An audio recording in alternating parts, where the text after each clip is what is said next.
तो writing of chemical formula, ions, polyatomic ions, molecular mass, formula unit mass, ये सब तो आप लोग सीख गए। अब इसमें कुछ थिंग्स टू रिमेंबर भी जान लेना है, और ये जब थिंग्स टू रिमेंबर याद हो जाए तब आप और हम जो है वो मोल कंसेप्ट पढ़ सकते हैं। उससे पहले कुछ बातें हमें याद करनी पड़ेगी अलग से, मतलब जो आपको ऑफिशियल सिलेबस में नहीं दिखेगा बट अनऑफिशियली उसका काम पड़ेगा, ठीक है। तो उसमें क्या क्या करना है, एक तो कुछ दिन पहले भी हम लोग किए थे, ये जो आप चार्जेस निकाल रहे हैं या फिर नीचे क्रिस क्रॉस करते समय नीचे वैलेंसी लिख दे रहे हैं, वो जो पैटर्न है वो हम लोग सिर्फ एटॉमिक नंबर 1 से 20 तक ही फॉलो करते हैं।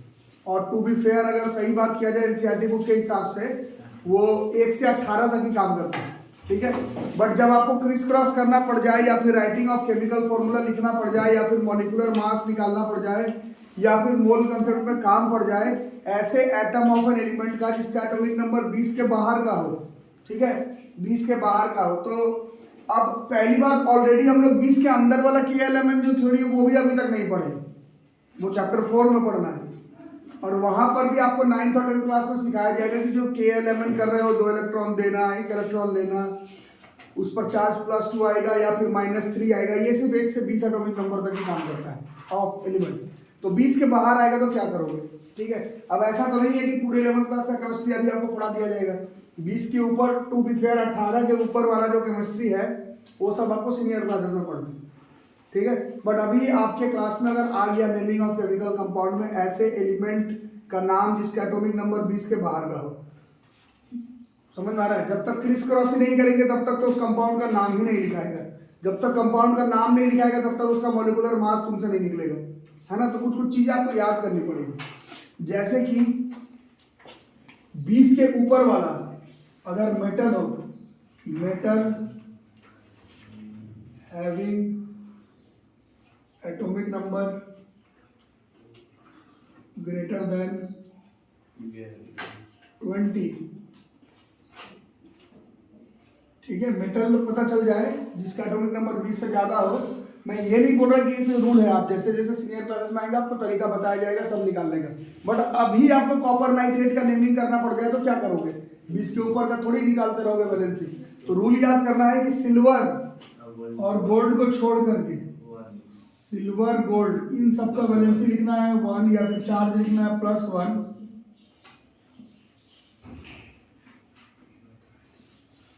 इन दोनों को छोड़ करके रेस्ट का वैलेंसी कितना लिख देना है, रेस्ट का वैलेंसी जो है वो आपको 2 लिख देना है। चार्ज लिखना पड़ जाए, मेटल का बात हो रहा है तो +2 लेंगे। और सोचना भी नहीं है इसमें, रुक करके एनालाइज करना भी नहीं, सोचना भी नहीं है, डायरेक्ट लिख देना, ठीक है। जैसे कि आपसे अगर पूछा जाए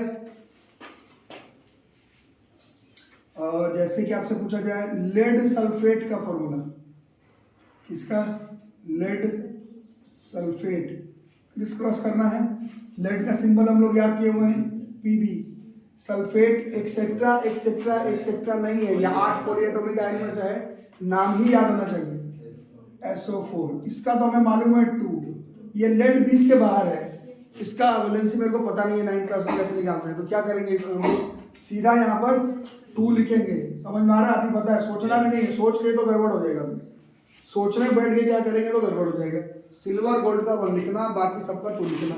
तो इसका कंपाउंड का नाम क्या बन जाएगा, ऐसे हो जाता तो याद होगा आपको कि ये कट जाना था, this would have been lead sulphate. अरे समझ में, लेड नाइट्रेट NH3, लेड का Pb, नाइट्रेट का NO3 का याद किया हम लोग 1, लेड 20 का बारे में वो पता नहीं कितना होगा, सीधा 2 लिखेंगे। And the compounds name will be Pb NO3 का होल ट्वाइस। अरे समझ में, silver chloride, silver nitrate, silver sulphate, silver sulphate, silver Ag, sulphate SO4 का 2, और यहाँ बोलेगा सिल्वर और गोल्ड का होगा 1। कंपाउंड्स नेम विल बी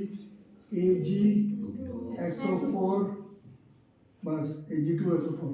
अरे समझ, silver nitrate famous chemical compound, silver का Ag, नाइट्रेट का NO3 का 1, सिल्वर का 1, Chris this will B AgNO3। हमारे समझ में। और अभी आपका एग्जाम, स्कूल एग्जाम में एनसीईआरटी में ये वाला क्वेश्चन था, कॉपर नाइट्रेट था ना, कॉपर सल्फेट था, क्या था, कॉपर नाइट्रेट था ना, इसमें देखो कॉपर नाइट्रेट है ना, एनसीईआरटी का ही क्वेश्चन है। तो ऐसा भी जो लोग वीडियो में देख रहे हैं, चाहे जिनका क्लास छूट गया, ऐसा मत समझना कि एक्स्ट्रा हो गया, पूछा नहीं जाएगा।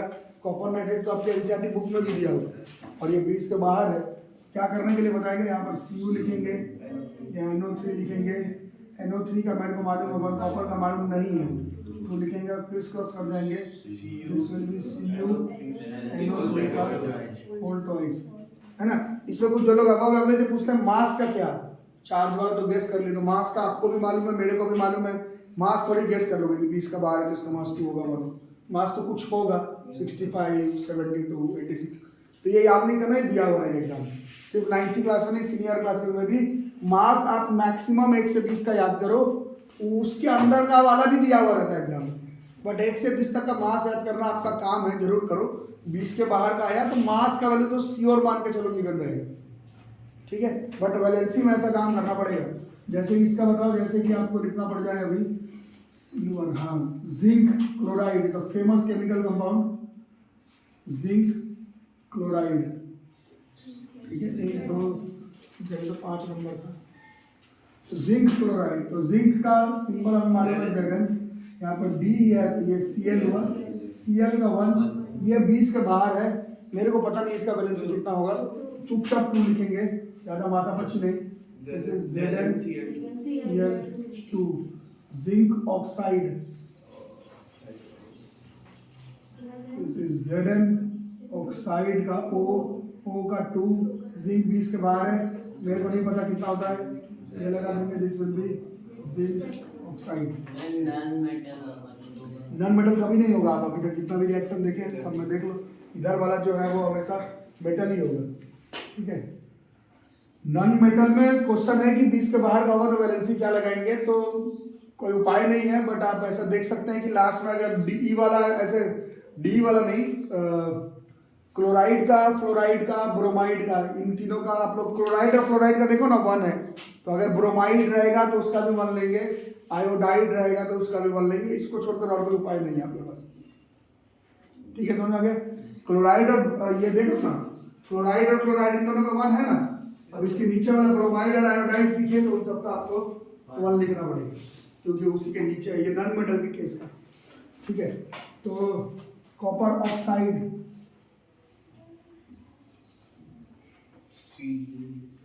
Cu,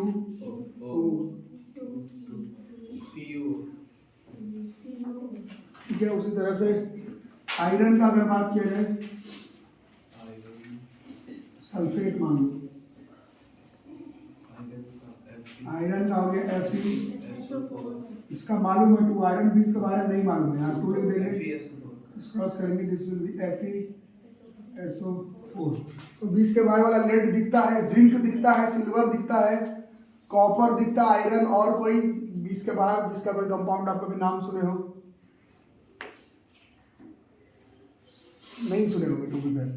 यही सब है 20 के बाहर वाला इंपॉर्टेंट। एक मेटल है मरकरी, 20 के बाहर जो कि इंपॉर्टेंट मेटल है, बट कंपाउंड फॉर्मेशन में यही सब दिखेगा, zinc, iron, silver, lead, barium दिखता है, बेरियम, Br नहीं होता है, बेरियम क्लोराइड, Br तो ब्रोमीन का होता है,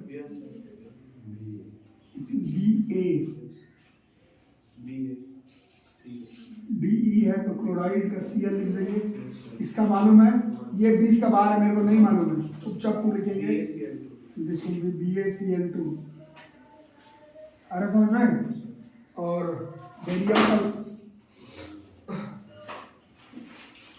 बेरियम सल्फेट,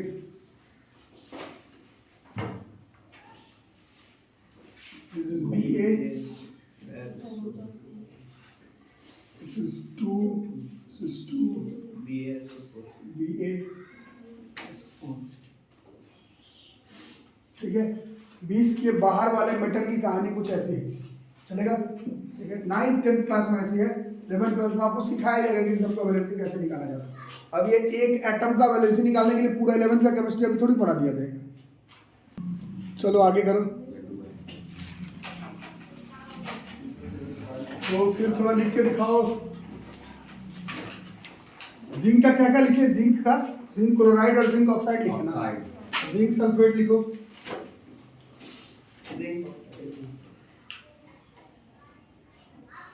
बताओ कैसे लिखोगे?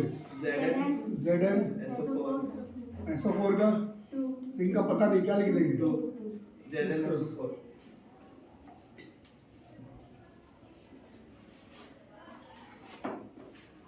कॉपर क्लोराइड लिख लीजिए अभी।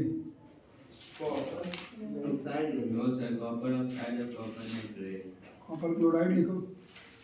कॉपर का क्लोराइड में डी है, कॉपर क्लोरीन का 1, इसका पता नहीं है 2। CuCl2।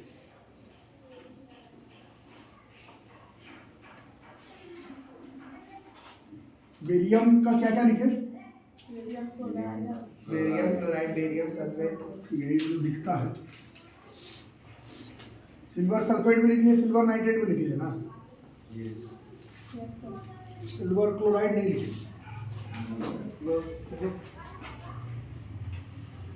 क्लोराइड सल्फेट नाइट्रेट ये है। हाँ, generally these are the famous compound. AgCl1। Silver और गोल्ड का 1 लिखना। गलती से ये रूल मत याद रख लेना कि बताए थे भास्कर भैया कि जो नहीं समझ में सबका 2 लिख देना, ऐसा नहीं कर देना। थोड़ा समझ के। AgCl। बोलो ये सब आ रहा है ना? Yes sir. अब देखो जैसे आपके फ्रेंड्स पूछ रहे हैं कि मेटल वाले का तो समझ गए, 20 के बाहर वाले का होगा 2 लिखेंगे और सिल्वर गोल्ड का 1 लिखेंगे। कभी कभी नॉन मेटल में भी ऐसा आ जाएगा जो 20 के बाहर हो, है ना? तो उसमें भी थोड़ा बहुत गेस ही करना पड़ेगा। जैसे क्लोरीन और फ्लोरीन, इन दोनों का आप लोग देख रहे हैं, इन दोनों का वैलेंसी जो है आ रहा था कितना? 1 1 आ रहा था ना यहाँ पे, फ्लोरीन क्लोरीन। और चार्ज आ रहा था -1। तो अगर ब्रोमीन दिख जाए उसका भी 1 लिखेंगे, आयोडीन दिख जाए उसका भी 1 लिखेंगे। बाकी नॉन मेटल में बाकी सब का ऐसा नहीं कि आपको 9th क्लास में लिखा दिया जाएगा, बट कहीं पर ब्रोमाइड आयोडाइड दिख जाए तो पैनिक नहीं करना है। जैसे कि पोटेशियम आयोडाइड,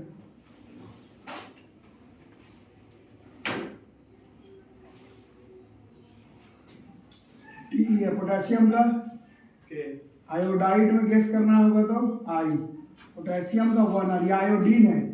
जैसे क्लोरीन है INE, फ्लोरीन है, इन दोनों का 1 1 है। वैसे ही ब्रोमीन और आयोडीन का भी 1 1 रहेगा।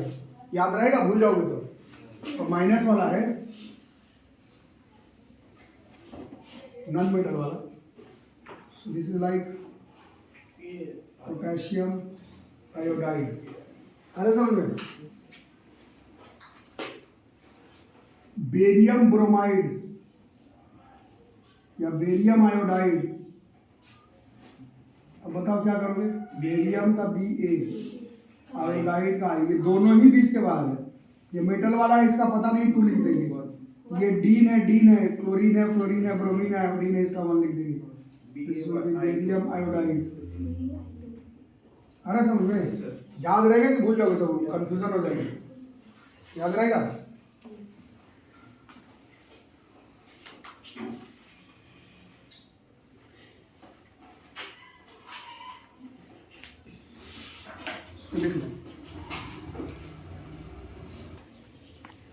ठीक है, ये समझ गया क्या बात को?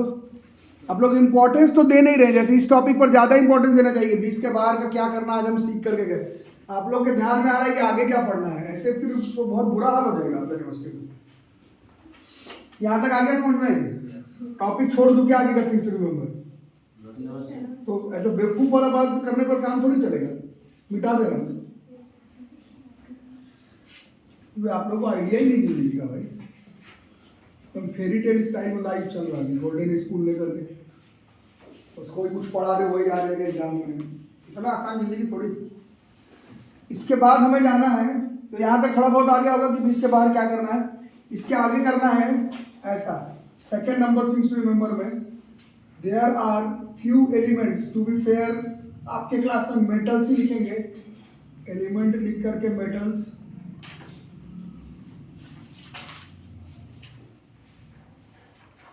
विच शोज वेरिएबल वैलेंसी। अभी लिखो मत, देखो अभी तक आप क्या लिख रहे थे, क्रिस क्रॉस करते समय नीचे वाला लिख रहे थे वो उसका क्या था वो।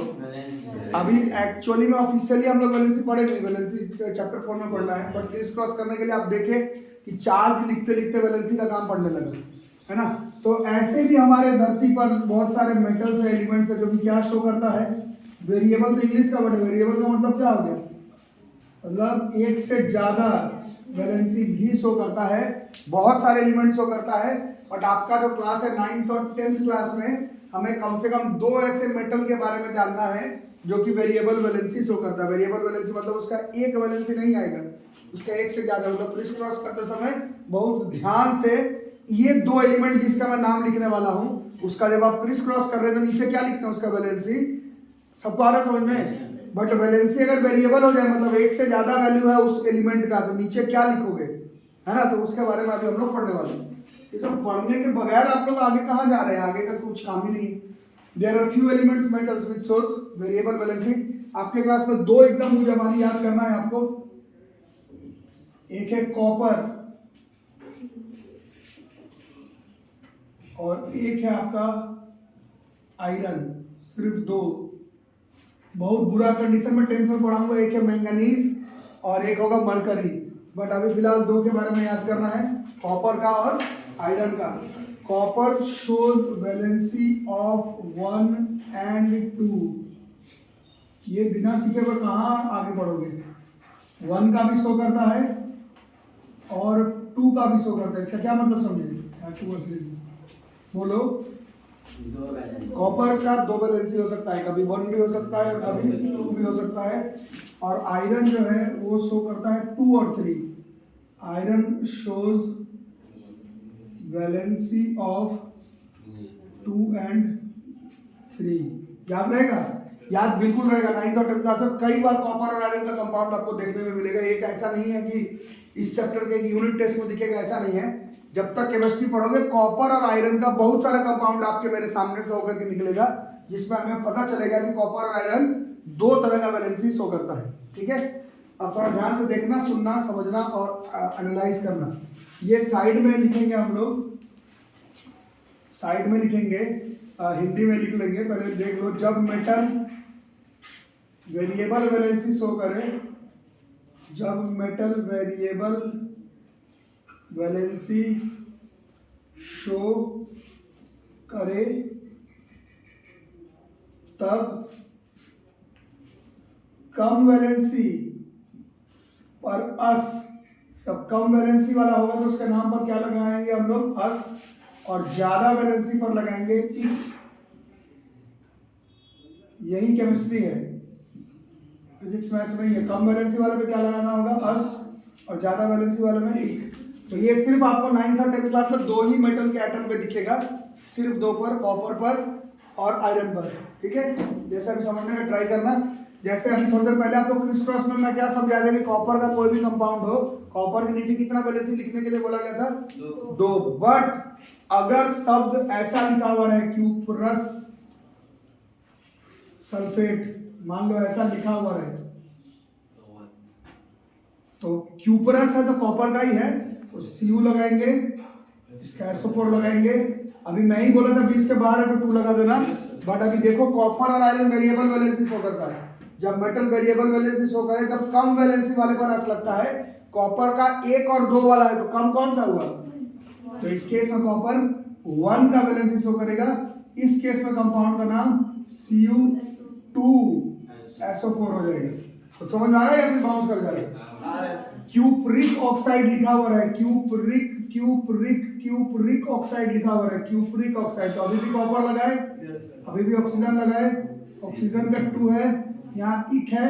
अस और इक सिर्फ वैसे ही मेटल के एटम के साथ लगता है जो वेरिएबल वैलेंसी शो करता है। फिर हम लोग याद करेंगे अस और इक ज्यादा वाले पर, कॉपर का ज्यादा वाला कौन है, कॉपर का ज्यादा वाला 2 है, तो ये क्रिस क्रॉस हो जाएगा और जैसे हो रहा था वैसे इसका नाम CuO हो जाएगा। और कुछ नहीं लिखा हुआ है, मान लो कुछ भी नहीं लिखा है, बस ऐसे लिखा है कॉपर नाइट्रेट, मान लो बस ऐसा ही लिखा हुआ है। तो इसमें जब अस इक नहीं लिखा हुआ तो क्या करेंगे, यहाँ Cu लिखेंगे, NO3 लिखेंगे, NO3 का 1 लिखेंगे और गोल्डन रूल जो अभी से 30 मिनट पहले पढ़ा है वो लिखेंगे। 20 के बाहर है, ज्यादा सोचना नहीं है, इस पे हमें 2 लगा देना। याद करोगे कि कुछ नहीं याद होगा? CuNO3 का होल ट्वाइस, CU2NO3 का। कुछ समझ में आ रहा है? फिर बाउंस कर जा रहा है। ऐसे नहीं होता केमिस्ट्री के आगे का कुछ भी पढ़ लो बिना सीखे हुए। जब वेरिएबल वैलेंसी शो करेगा मेटल तो सिर्फ मतलब टू बी फेयर आप 10th क्लास तक रख भी सकते हैं कि सिर्फ कॉपर और आयरन का ही कंपाउंड में आपको अस-इक नाम लिखा हुआ दिख सकता है। कुछ नहीं दिखे तो 2 लिखेंगे, रूल नंबर 1 इस्तेमाल होगा। बट अस-इक दिख गया तो रूल नंबर 2 का इस्तेमाल करना पड़ेगा। अस-इक देखना पड़ेगा, छोटे वाले पर अस है, बड़े वाले पर इक है।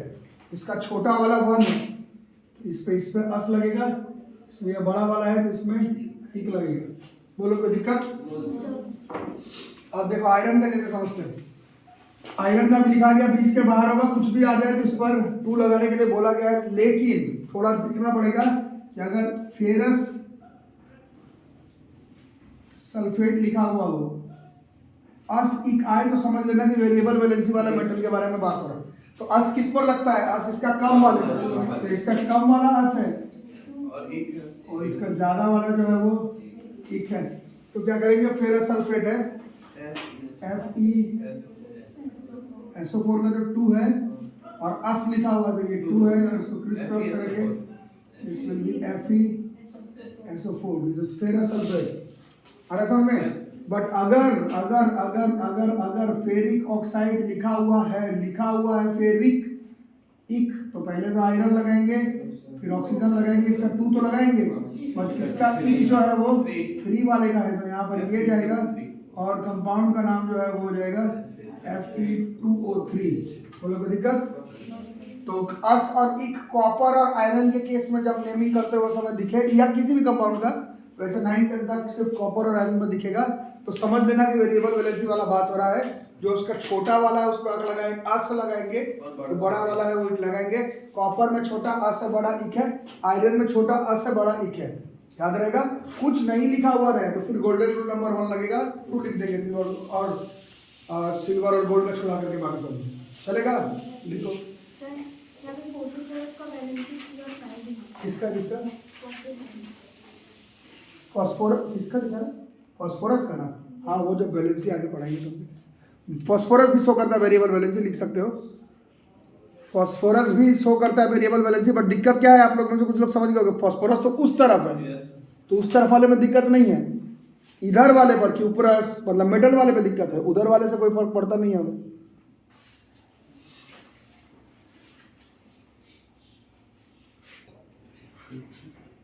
देखो अगला, तो यहाँ तक आगे समझ में? तो अब कुछ आयंस, पॉलीएटॉमिक आयंस के बारे में भी बात कर लेंगे 3rd नंबर पर। तो 8 पॉलीएटॉमिक आयन याद किए थे ना? 8 पॉलीएटॉमिक आयन याद किए थे, बट कुछ और भी है होने के लिए तो हजारों पॉलीएटॉमिक आयन है, बट 9-10 में कम से कम आपको 2-3 पॉलीएटॉमिक आयंस और याद करना पड़ेगा। ठीक है? 3 नंबर में फ्यू इंपॉर्टेंट पॉलीएटॉमिक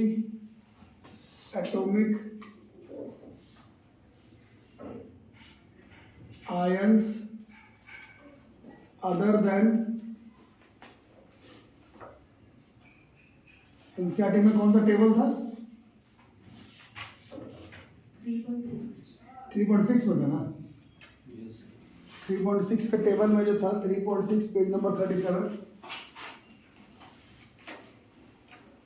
इसमें तो है ही 8 पॉलीएटॉमिक आयन। वो 8 तो है ही, इंपॉर्टेंट नहीं, वो 8 तो आपको याद करना ही है। Carbonate, phosphate, sulphate, sulphite, nitrate, ammonium, hydroxide, ये तो याद करना ही है, इसमें कोई इफन बट नहीं। उसको छोड़ करके भी कुछ पॉलीएटॉमिक आयन है जो कि आपको और हमको याद करना पड़ता है। उसमें से एक हमारे सामने है क्रोमेट आयंस।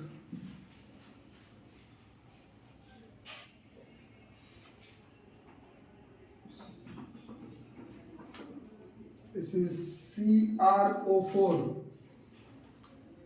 चार्ज 2- है, वैलेंसी 2 है। कॉपी में रहेगा तो याद रहेगा, किताब में भी चाहो तो लिख सकते हो। किताब में भी जहाँ पर ये टेबल 3.6 है आपका, जहाँ पर 8 पॉलीएटॉमिक आयन है, वहीं पर 2-3 और लिख लोगे, क्योंकि कॉपी का चीज़ तो कभी मिसप्लेस हो गया नहीं हो गया, बुक में रहेगा तो कभी ना कभी तो याद जरूर करोगे। है ना। क्रोमेट के बाद रहेगा डाई क्रोमेट,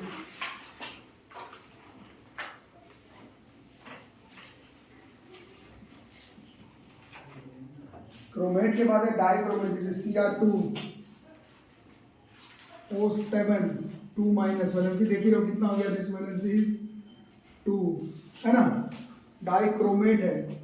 उसी तरह से चैप्टर 1 में कंपाउंड का नाम आया था, आप लोगों को याद होगा, वैसे तो चैप्टर 1 कट गया था एंड में, बट सब लोग कभी ना कभी पढ़ ही लिए होंगे।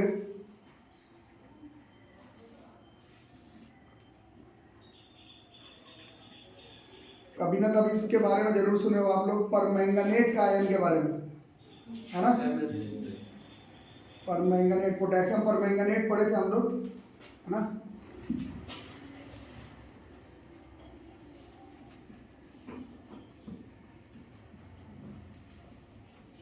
Zoller polyatomic ions, MnO4,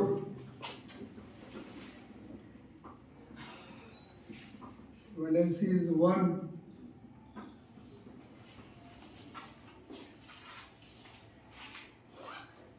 और एक है हमारा